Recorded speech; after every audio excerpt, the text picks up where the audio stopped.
저는 조금 테크니컬한 걸 덜 섞었고요.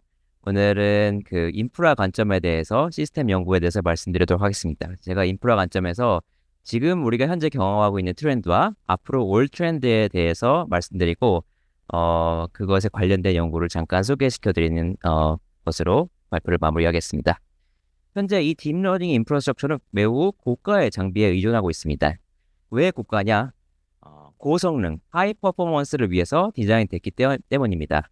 그래서 GPU 한 장에 5천만 원이 넘어가고요.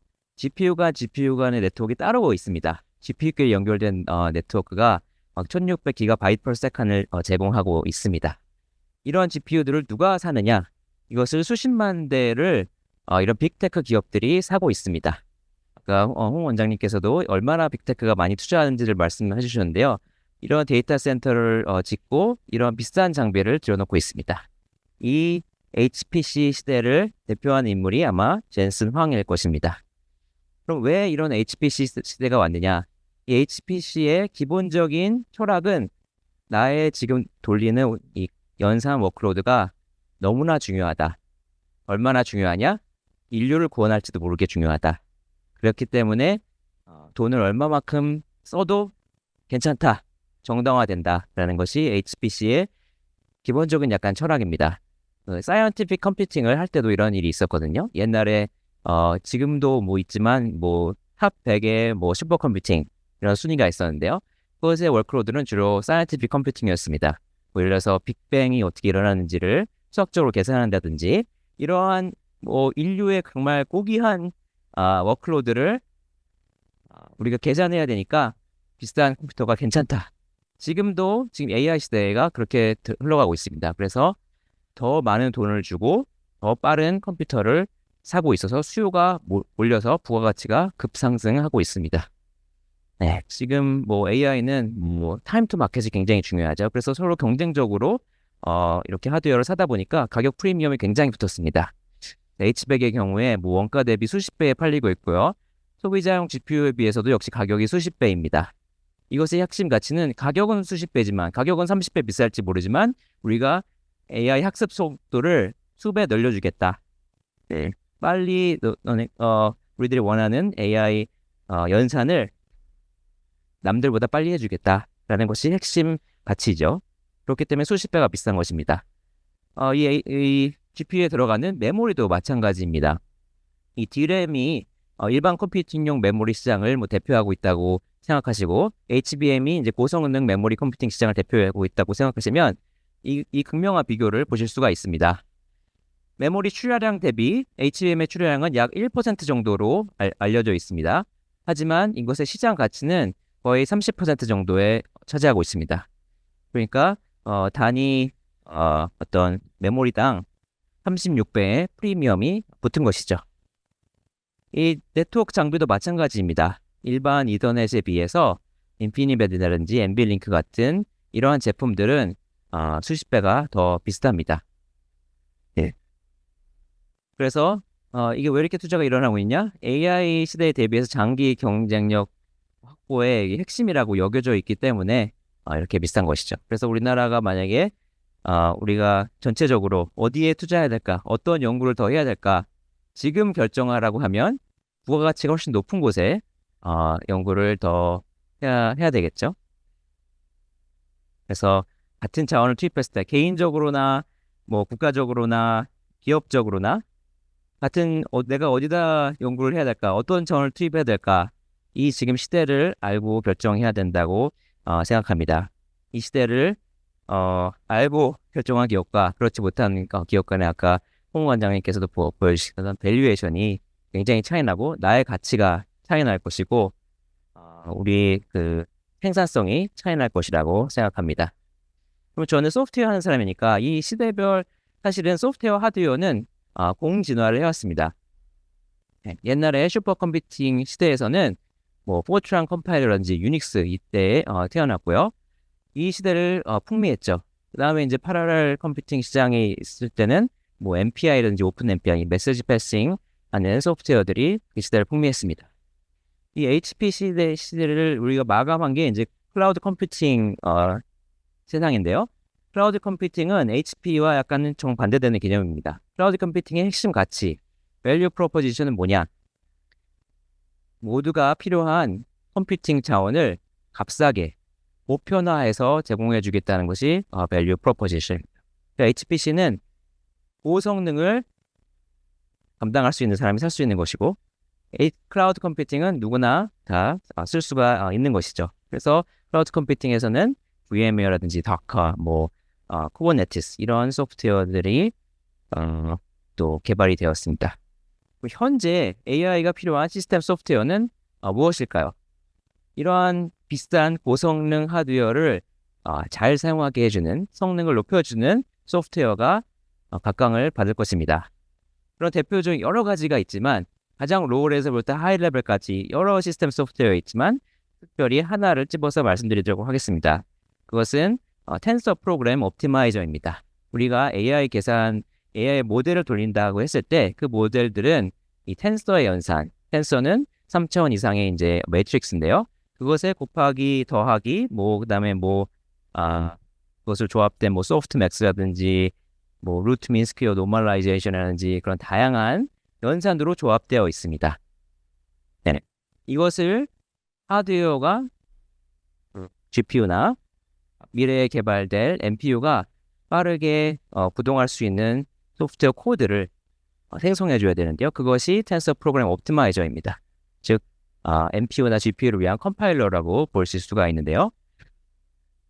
앞으로 수백 종류의 AI 모델이 나오고 조금씩 베리언트가 생기고 있습니다. MOE 같은 것들이 대표적 베리언트죠. 그리고 수십 종류의 하드웨어가 나오고 있습니다. 지금 텐서 프로그램 옵티마이저를 어떻게 만드느냐?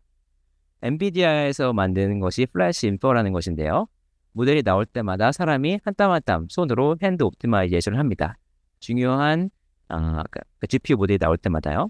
그리고 새로운 AI 모델이 출현할 때마다 그것에 맞게 사람이 하나씩 만들고 있습니다. 아이러니하죠. AI 시대에 나머지는 다 자동화됐는데 이것이 사람 손으로 만들고 있어서 타임 투 마켓이 느립니다. 하드웨어를 출시하고 나서 그것에 맞는 제대로 된 코드가 나오지 않는 경우도 있습니다. 근데 이 자동차 녹화가 왜 필요한가? 사실은 우리가 이 수식을 계산하는 방법이 여러 가지가 있기 때문입니다. 네, 그래서 수식을 계산하는 방법이 왜 여러 가지냐? 다양한 오퍼레이터별로 계산하는 순서를 바꿀 수도 있고 오퍼레이터마다 계산하는 방법이 여러 가지가 있기 때문입니다. 그것을 간단한 어텐션에 넣어봤을 때 우리가 가능한 수식 변형이 10의 17승계나 되고 있습니다. 그래서 저희는 이 최적의 텐서 연산을 찾는 이런 컴파일러를 개발했는데요. 아직 폴리시가 되지 않은 프리밀리미너리 워크입니다. 네, 수학적 동치성, 이 알제브레이크 이퀴밸런스를 가진 10의 17승계의 거를 다 찾고요. 그 다음에 그 중에서 메모리 IO와 컴퓨테이션을 최적화하는 이 3차원의 스페이스에서 가장 좋은 코드를 찾습니다. 네. 그 결과 저희는 엔비디아에서 만든 플래시 인포나 토치 재단에서 파이토치 재단에서 만든 토치 인덕터, 이게 가장 많이 쓰는 상용 코드입니다. 사람들이 손을 짠 것보다 약 바닐라 어텐션 기준으로 70%가 더 빠른 컴파일러 코드를 만들었습니다. 그러니까 사실 LLM이 어텐션만 계산하는 건 아니지만 예를 들어서 3대의 H100이 할 일을 2대의 H100으로 할 수가 있다라는 것이죠. 그래서 이러한 프로그램 옵티마이제이션을 통해서 세이브할 수 있는 귀중한 자원들이 많고, 또 저희는 밑에 레벨에서부터 시작했지만 그것이 에이전틱 AI라든지 다른 워크로드로 돌릴 때 필요한 다양한 시스템 소프트웨어들의 최적화가 필요한 세상이 왔다. 여기에 부가가치가 있다라는 말씀을 드립니다. 그래서 HP 시대에 우리가 여기에 또 투자를 해야 되는데요. 그 다음의 시대는 뭐냐? 이게 다리 차면 이렇게 기울듯이 HPC의 어떤 모토 자체가 그렇게 서스테이너블하다고 보진 않습니다. 왜냐하면 워크로드가 이렇게 중요하니까 돈을 얼마만큼 투여해도 된다. 이것은 비교적 잠깐 일어나는 일이고 예외적인 현상, 수요가 쏠리는 예외적인 현상이라고 저는 생각합니다. HP 시대에서 왔는데 우리가 학교에 있으면 HP 시대인지 못 느낍니다. 왜냐하면 좋은 GPU를 살 수 없기 때문입니다. 저도 정부과제를 여러 개 하고 있지만 좋은 GPU를 사기가 매우 힘듭니다. 그래서 저희들은 이 PC방에 있는 RTX GPU를 사용합니다. 그죠? RTX GPU가 사실은 A100보다 10배가 저렴한데 플롭스 기준으로 성능이 70% 정도입니다. 그러니까 가성비는 3.5배 정도가 좋습니다. 그러나 메모리가 작아서 큰 모델을 돌리지 못하고 GPU 간의 GPU끼리의 이 네트워크가 없습니다. 네. 이 GPU는 어디서 찾을 수가 있죠? 우리가 H100은 아까 데이터 센터에 가면 볼 수 있는데 이 게이밍 GPU는 게임방에 가면 찾을 수가 있습니다. 네. 우리나라 게임방이 몇 개 있는지 아십니까? 제가 통계청의 조사를 자료를 가져왔습니다. 우리나라 PC방 개수와 PC방 평균 PC의 개수를 곱하면 약 70만 대의 GPU가 우리나라에 있다는 것이 나옵니다. 이 70만 대의 GPU는 fully powered 되어 있고 24시간 사용이 가능합니다.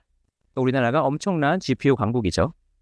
아까 GPU 만 대만 한다고 했을 때도 H100으로 사면은 일단은 발전소를 지어야 됩니다. 발전소를 먼저 짓고 그 다음에 부동산을 사가지고 건물을 올리고 거기다가 넣어야 되죠. 그런 거 필요 없는 70만 대의 GPU가 이미 있고 이미 엔비디아도 이것을 알고 있습니다. 그래서 엔비디아 코리아 홈페이지에 가면은 GeForce Certified iCafe 네트워크가 나옵니다. 그래서 만약에 PC방이 GPU가 100개 이상 있다. 그러면은 GeForce Certified를 플래티넘 레벨로 줍니다. 엔비디아도 우리나라 GPU가 엄청나게 많다는 것을 잘 알고 있는 것이죠. 이게 또 시장에 풀려가지고 GPU에서 서비스를 제공하는 업체들이 있습니다. 그래서 이 HPC 시대의 다음이 뭐냐? 어떤 형태로 이 보편화된 컴퓨팅 시장이 올 것이냐? 그거는 잘 모르겠습니다. 근데 예를 들어서 여러 가지 방법이 있죠. HPC 지금은 HP였지만 10년 후에 같은 모델이 이건 보편화된 모델이다. 이건 값이 내려갔다. 그렇게 올 수도 있고요. 아니면 이렇게 이미 저가에 있는 GPU가 약간 리브랜딩해서 보편화된 컴퓨팅 시장이 올 수 있고 아니면 NPU가 발전해서 보편화된 컴퓨팅 시장이 올 수가 있습니다.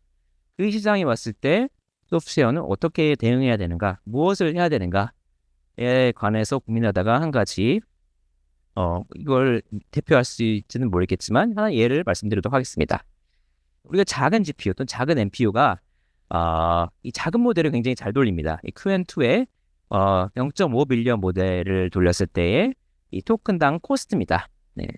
H100으로 돌렸을 때에 비해서 RTX 3090을 돌렸을 때의 코스트가 약 50배가 차이가 납니다. 토큰당. 그러면 우리가 이 RTX랑 RTX는 너무 작으니까 작은 모델밖에 못 돌리는데 큰 모델의 액큐러시를 우리는 원하죠. 그러면 우리가 H100과 RTX를 잘 조합을 해서 큰 모델의 성능을 내되 가격을 낮출 수 있지 않을까 그런 생각을 했습니다. 그래서 예전부터 이런 스플릿 컴퓨팅 어프로치가 있었습니다. 일부의 그 레이어는 작은 엣지에서 돌리고 나머지 레이어는 서버에서 돌리는. 근데 이것은 LLM에서는 잘 적용이 되지 않습니다. 그래서 저희가 어떻게 할까 생각해 보니까 오늘 권효준 교수님이 이미 해답을 주셨습니다. 스페큘레이티브 디코딩에 대해서 말씀해 주셨는데 작은 모델, 스페큘레이티브 디코딩은 작은 모델을 돌려서 이 드래프트를 마련하고요. 초안을 작성하고 초안을 검토하는 모델이 큰 모델입니다. 그래서 작은 GPU, 더 비용 효율적인 작은 GPU에서는 작은 모델을 돌려서 초안을 만들고 큰 GPU에서는 우리가 베리피케이션을 하면 되겠다라고 해서 그런 시스템을 만들었습니다. 그래서 여기 다양한 시스템의 테크닉을 들어갔는데요. 그것은 저희가 스킵하도록 하고요. 그래서 이 X축을 보시면 토큰이 얼마나 빨리 나오는가 하고 Y축을 보시면 토큰이 얼마나 값싸게 나오는가 가격이 표시가 됩니다. 저희 것이 이제 스펙 에즈라고 불리는 파란색인데요. 다양한 환경에서 테스트했는데 저희가 약 2배 코스트가 싸고요. 그 다음에 심지어 토큰이 11% 더 빨리 나오게 됩니다. 그러니까 같은 액큐러시를 보장하면서 토큰당 가격이 반값이고 그리고 토큰이 더 빨리 나온다. 레이턴시가 더 줄어든다라는 것을 보실 수가 있습니다. 이것을 저희가 데모로 만들어 봤는데요. 이제 왼쪽이 저희가 만든 것이고 오른쪽이 일반적인 큰 모델을 오토 리그레시브하게 돌린 것입니다. 그래서 보셨을 때 가격의 차이가 나는 것을 볼 수 있고 저희는 H100과 RTX 4090을 동시에 사용해서 가격을 대폭 낮추었습니다.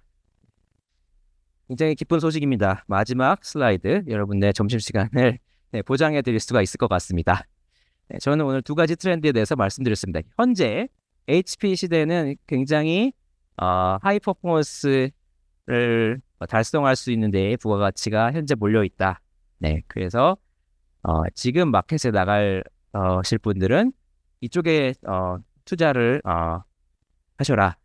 그래서 이쪽에도 하드웨어에 우리가 많은 투자가 일어나고 있지만 그에 못지않게 소프트웨어도 많은 투자가 일어나야 된다. 이 소프트웨어를 잘 개발해서 하드웨어가 충분하게 높은 성능을 잘 달성할 수 있도록 해야 되고, 이것이 없으면 사실은 아무리 우리나라가 NPU를 잘 개발해도 그것을 가져다 쓰기가 굉장히 어려워진다라는 말씀을 드리고요. 두 번째는 이게 하이 퍼포먼스 컴퓨팅은 이 정의상 좀 일시적일 수밖에 없다. 이것이 아까 홍 원장님 슬라이드 말씀하셨듯이 이게 신기술이 개발되면 가장 부가가치가 높은 곳으로 먼저 달려갑니다. 그래서 아까 법률, 의료, 신약 개발, 금융, 단위 시간당 벌어들일 수 있는 비용, 효과가 높은 곳에 먼저 들어가고요. 그 다음에 그곳들이 되면은 점점점 부가가치 낮은 모든 곳에 돌아가게 됩니다. 그렇게 돼야 되는데, 이 보편화된 AI 시대에 당연히 코스트를 낮춰야 되겠죠. 그러면 어느 순간 갑자기 빅테크들이 하드웨어 가격을 낮추려고 하고 모든 AI 가격을 낮추려고 하는 시대가, 보편화된 시대가 옵니다. 그때에도 우리가 필요한 기술을 개발해야 된다. 그래서 현재와 미래의 포트폴리오, 여러분 학생들이라면은 조금 이쪽에 더 자원을 투자하시고, 지금 기업이라면 왼쪽에 자원을 투자하시라. 그리고 마지막으로 디스클레이머는 이것을 투자의 조언이나 인생 어떤 진로의 권유가 아니다.